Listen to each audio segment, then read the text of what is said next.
keprihatinan dari kami orang-orang Batak, maka hadir di sini ketua DPC.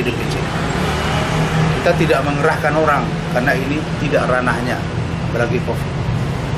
Karena itu teman-teman ini mereka minta untuk mereka hadir, datang, mengikuti, menyaksikan agar proses pemeriksaan, apakah klarifikasi dan atau apapun namanya, itu harus benar-benar dilakukan dengan baik.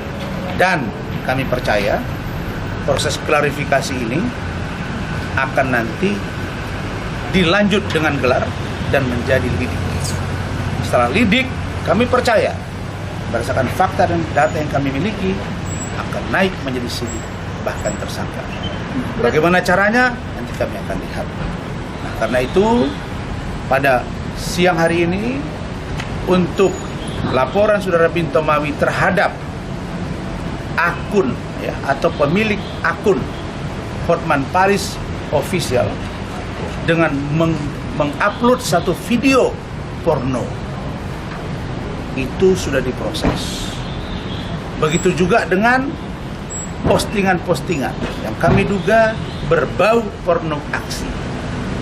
Dalam konteks keduanya, pornografi dan porno aksi, maka itu adalah tindakan asusila. Bagaimana terminologi tafsiran hukumnya? Nanti kita lihat di sana. Artinya, laporan terhadap Hotman Paris jalan.